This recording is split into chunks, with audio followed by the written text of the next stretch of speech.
Hi hello welcome back. അപ്പോൾ ഇന്നത്തെ video ഒരു വിഷറി ഉണ്ടാക്കലാണേ. നമ്മളെ ജപ്പാൻകാരുടെയൊക്കെ കയ്യിൽ കാണുന്ന ഒരു ഐറ്റം ഉണ്ടല്ലോ, ഇതുണ്ടാക്കലാണ് ഇന്നത്തെ പരിപാടി. അപ്പോൾ ഇതിന് വേണ്ടിയിട്ട് നിങ്ങൾക്ക് ഇഷ്ടമുള്ള പേപ്പർ ചൂസ് ചെയ്യാം കേട്ടോ. ഞാൻ പിന്നെ ഒരു ക്യൂട്ടും ഈസ്തറ്റിക് ആയിക്കോട്ടെ എന്ന് കരുതി വൈറ്റും റോസ് കളർ ഷീറ്റാണ് കേട്ടോ എടുത്തിട്ടുള്ളത്. 15x13 അളവിലാണ് കേട്ടോ ഇത്. അതിനുശേഷം നമ്മൾ ഈ റോസ് കളർ ഷീറ്റ് ഉണ്ടല്ലോ, അത് ചെറുതായിട്ട് ഇതുപോലെ ഒന്ന് കട്ട് ചെയ്തെടുത്തിട്ടുണ്ട്.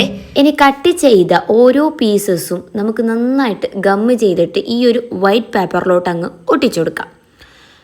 ബാക്കി വരുന്ന പീസസും എന്ത് ചെയ്യുക, ഇതുപോലെ അങ്ങ് ഒട്ടിച്ചു കൊടുക്കാം. നമ്മൾ ഈ സീബ്ര ലൈനൊക്കെ കാണലില്ലേ, അത് ബ്ലാക്ക് ആൻഡ് വൈറ്റ് ആണെങ്കിൽ ഇത് വൈറ്റ് ആൻഡ് റോസ് ആണ്. ഇതുപോലെ.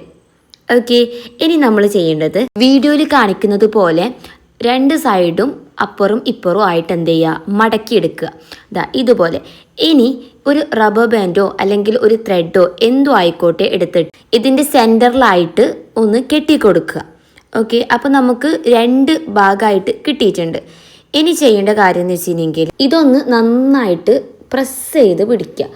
അതിനുശേഷം ഇതിൻ്റെ ഫ്രണ്ട് സൈഡിലായിട്ട് നമുക്ക് എന്ത് ചെയ്യുക, ഗമ്മ് തേച്ചിട്ട് നന്നായിട്ടൊന്ന് ഒട്ടിച്ചു കൊടുക്കുക. ഇതുപോലെ. പണ്ടൊക്കെ സ്കൂളിൽ പഠിക്കുന്ന സമയത്ത് ചൂടെടുക്കുമ്പോൾ ഇതുപോലെ പേപ്പറൊക്കെ എടുത്ത് തട്ടിക്കൂട്ടി ഒരു വിശറി ഉണ്ടാക്കിയിട്ടുണ്ടായിരുന്നു. അതൊക്കെ ഒരു കാലം. എപ്പോഴോ എന്തോ വാങ്ങിയപ്പം കിട്ടിയ ഒരു ഫോർക്കിൻ്റെ വുഡൻ സ്റ്റിക്കാണ് ഇത്. അതിൻ്റെ ആ ഒരു ഫോർക്ക് പോലെ കുത്തി നിൽക്കുന്ന ആ ഒരു സംഭവം നമുക്ക് മാറ്റിയിട്ട് ഈ ഒരു സ്റ്റിക്ക് മാത്രം നമുക്ക് അങ്ങോട്ട് എടുക്കാം.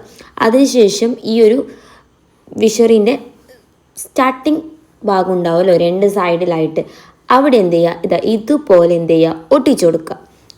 ഇങ്ങനെ. എന്നിട്ട് നന്നായിട്ട് മേലോട്ടേക്ക് വലിച്ച് പ്രസ് ചെയ്ത് വെക്കുക. അത് ആ ഗമ്മൊന്ന് കറക്റ്റ്ലി ഒട്ടാൻ വേണ്ടിയാണ് കേട്ടോ. ഇതാണ് നമ്മളെ ഫൈനൽ റിസൾട്ട്. കുറച്ച് എസ്തെറ്റിക് ക്യൂട്ടൊക്കെ ആണെന്ന് ആദ്യം പറഞ്ഞില്ലേ, അപ്പം അങ്ങനെ ഒന്ന് തോന്നിക്കാൻ സെൻറ്ററിലായിട്ടൊന്ന് ഒരു സ്റ്റിക്കറൊക്കെ ഒട്ടിക്കാന്നേ. ട്രസ്റ്റ് മീ ഗൈസ്, ഇത് വെച്ചിട്ട് വീശുമ്പോൾ നമുക്ക് നല്ല കാറ്റ് കിട്ടുന്നുണ്ട്. ഞാൻ വെറുതെ പറഞ്ഞതല്ല, ഒന്ന് ഉണ്ടാക്കി നോക്കും.